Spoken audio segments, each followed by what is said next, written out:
Okay kids, welcome back. Let's start third part. So that's what it's like, said the captain.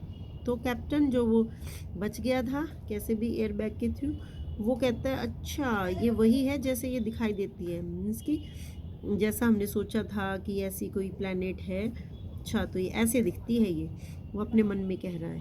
He had never before experienced a crash landing. उसने कभी भी crash landing को experience नहीं किया था कि भी कैसे प्लेन जो है क्रैश हो जाता है और कैसे उसकी लैंडिंग होती है. He waited for the needle to deliver whatever his body needed. अब वो जो नीडल लगी हुई थी उस एयरी बैग से, अब वो इंतज़ार कर रहा था कि अब वो क्या डिलीवर करेगी उसकी वेन्स में, कि जिससे कि उसकी बॉडी को जो जिस चीज़ की ज़रूरत है वो पूरी हो जाए. While he waited he made his mind think and plan. जब वो इंतज़ार कर रहा था ना कि अब उसे कुछ मिलेगा, उसकी बॉडी को रेस्ट देने के लिए निडल देगी कुछ, तो उसने अपना माइंड बना लिया था, उसने सोच लिया था और प्लान कर लिया था कि अब उसे क्या करना है इस प्लैनेट पर. तो वो अपने आप से कहता है कॉन्क्वेस्ट हिज माइंड सेट. उसका जो दिमाग है वो कहता है जीत हुई है मेरी, वन किया है मैंने. आई एम अलोन, मैं अकेला हूँ, but I am still here as a conqueror. लेकिन मैं यहाँ विजेता बनकर अभी भी हूँ. I will conquer this planet. मैं इस प्लैनेट की को जीतूंगा, जीत जाऊंगा. If there is a ruling species on this planet, I will invade a creature of that species and thus become ruler of all. अगर यहाँ पर कोई स्पीशीज़ होती होगी, यानी कि species just like animals and plants, अलग अलग काइंड्स के लिविंग ऑर्गेनिजम्स होंगे, तो मैं उन सब पर क्या कर लूँगा, अटैक करूँगा और उनका कंट्रोल अपने हाथ में ले लूँगा और वहाँ का राजा बन जाऊँगा. मीन्स कि एक तरह से हम भी अर्थ पर स्पीशीज़ ही है, ह्यूमन बीइंग भी.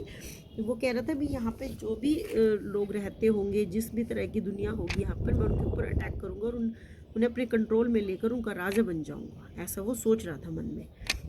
The new conqueror of planet Earth pressed the release control, flexed his limbs, tested his organs and senses, opened the main doors and stepped forth.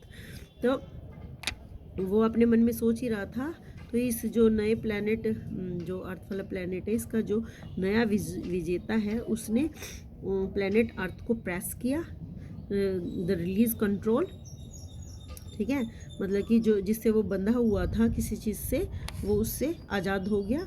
फिर उसने क्या किया, स्ट्रेच किया. फ्लैक्स्ड मतलब स्ट्रेच किया अपने बॉडी पार्ट्स को, लेग, हैंड वगैरह को, जो लिम्स होते हैं, इनका मतलब हाथ या पैर, इन सबको ऐसे स्ट्रेच किया, खींचा. अपने ऑर्गन्स को टेस्टेड किया, सेंसेस को, ठीक है, मेन डोर को ओपन किया और बाहर निकल गया. मीन्स उसने अपना सब चेक किया कि मेरे हाथ पैर अच्छे से काम कर रहे हैं, मेरे सब, मैं स्वस्थ हूँ अच्छे से, सेंसेस वगैरह अच्छे से, मेरा दिमाग काम कर रहा है. और फिर उसने मेन दरवाज़ा खोल के बाहर आ गया. Billy's mother was calling to him from the house. बिल्ली की मम्मी उसे आवाज़ दे रही थी हाथ से, बिल्ली यू कम होम नाउ और आई विल. तुम जल्दी घर आओगे या मैं आऊँ. It's camp. तो बिल्ली ने झूठ बोला कि ये कैंप है, ही वॉन्ट कम, वो नहीं आना चाहता. शाउटेड बिल्ली फ्यूरियसली. फ्यूरियसली मतलब एंग्रीली, गुस्से में उसने बोला. एंड ही वुडंट, और वो घर नहीं गया. बिल्ली could see Scamp running up and down by the edge of the trees. क्योंकि बिल्ली भी देख सकता था स्कैम्प को ऊपर नीचे उछलते हुए, वो झाड़ियों के पास से, जो ट्रीज था, ट्रीज के कॉर्नर से वो देख सकता था कि जो डॉग है वो उछल रहा है. द डॉग्स ईयर्स वर प्रिक्ड. क्योंकि डॉगी को तो ऐसे नॉइज़ आ रही थी ना कि यहाँ पे कुछ ना कुछ तो है. उसे उसकी सेंसेस ज़्यादा होती है डॉगी की. कुछ भी जो दबी हुई चीज़ें होती हैं ना, उसको सबसे पहले डॉगीज़ जो है वो सेंस कर लेते हैं, उनको बहुत ज़्यादा होता है. यस, तो डॉगीज़ की, the dog's ears were pricked, his tail was held high, his body alert, he just wouldn't obey. तो जो डॉगी था उसके कानों में कुछ चुभ रहा था, मीन्स कि उसे बहुत तेज़ आवाज़ें आ रही थी कहीं से. उसकी जो टेल थी, पूंछ थी, वो बार बार ऊपर की तरफ उछल रही थी. हिज बॉडी अलर्ट, और उसकी बॉडी जो है वो एकदम से रेडी थी कि कुछ अचानक से बाहर निकलेगा धरती में से या फिर पेड़ में से, कुछ निकलेगा। तो वो इस तरह से बिहेव कर रहा था डॉगी। ही जस्ट वुडंट ओबे, मीन्स कि वो कहना नहीं मान सकता था। अगर बिल्ली उसे बुलाता ना कि घर चलो, तो वो कहना नहीं मानेगा, क्योंकि उससे कुछ आवाज़ें बड़ी तंग कर रही है, क्योंकि उसे शक हो रहा है कि यहाँ कुछ है। तो डॉगी फिर रुक नहीं सकते अगर उन्हें ऐसा कुछ हो ना, पता कि यहाँ कुछ है, तो वैसे बेचैन हो जाते हैं। आगे है the captains helmet indicators read safe. अब एक तरफ तो स्टोरी चल रही है डॉग की और बिल्ली की, और दूसरी तरफ चल रही है कैप्टन क्या कर रहा है। तो कैप्टन के हेलमेट पहना हुआ है, और हेलमेट पर जो इंडिकेटर है ना, वो शो कर रहा है कि आप सेफ हो, मतलब कि उसकी बॉडी अच्छे से काम कर रही है, सेंसेस उसके अच्छे से, माइंड के सही सब ठीक है, वो सर्वाइव कर चुका है अच्छे से, सब कुछ ठीक है। So the planets air was breathable. तो प्लैनेट यानी अर्थ, जो प्लैनेट पर वो उतर चुका है, उसकी जो एयर है वो सांस लेने के लायक है। Nevertheless he kept his helmet on. उसने कभी भी पहले अपने ऐसे हेलमेट नहीं पहना था। He was glad to be protected with a special helmet and armoured suit. उसे बड़ी खुशी हो रही थी कि उसने एक स्पेशल हेलमेट पहना हुआ है, और उसकी वजह से वो उसकी जान बची है, प्रोटेक्शन मिला है उसे। और आर्म्ड सूट वही जिसमें कि एयर बैग सा वो टाइटली क्लोज्ड होता है, और उसमें प्रोटेक्शन के लिए सिरिंज वगैरह, ड्रग्स और नीडल वगैरह सब होती है। If the captains nerves, muscles and movements said run, the suit would run endlessly.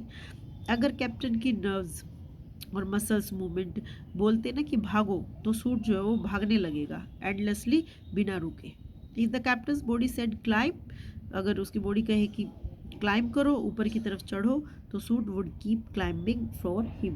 तो सूट जो है वो चढ़ता रहेगा, क्लाइंब करता रहेगा उसके लिए।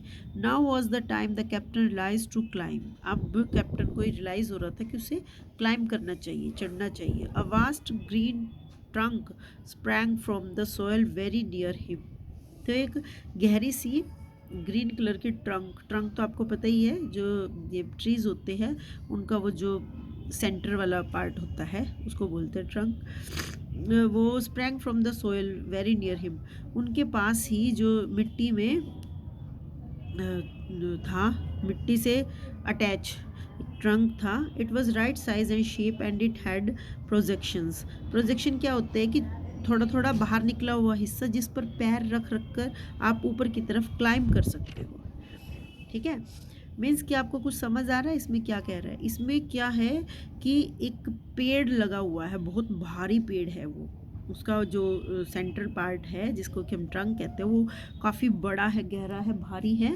वो ऊपर तो अर्थ पर ऊपर की तरफ है, ठीक है, अर्थ पर तो वो ऊपर की तरफ ग्रो किया हुआ है। और जो ये कैप्टन है वो नीचे है, जहाँ पर रूट्स होती है ना, वहाँ पर कैप्टन की शिप है, आई थिंक सो।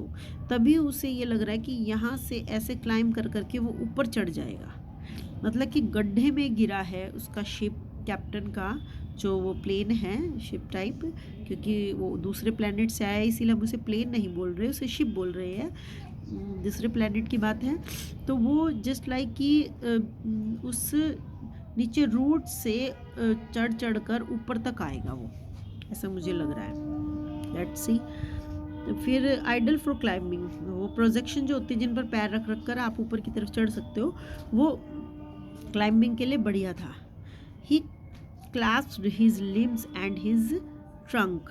उसने क्या किया, अपने लिम्स वही हाथ और पैर होते हैं, अपने हाथ पैरों को कस कर बांध लिया उस ट्रंक के साथ, उस पेड़ के साथ, उस पेड़ के साथ अपने हाथ पैरों को कस कर बांध लिया कैप्टन ने। The suit took over and climbed him towards the dark blue sky away from the spaceship with its cargo of death. अब जो सूट था वो वाला जो इसने आर्म्ड सूट पहना हुआ था, आर्म्ड, इसमें OU जो है साइलेंट होता है, और आर्म्ड बोलते हैं इसे।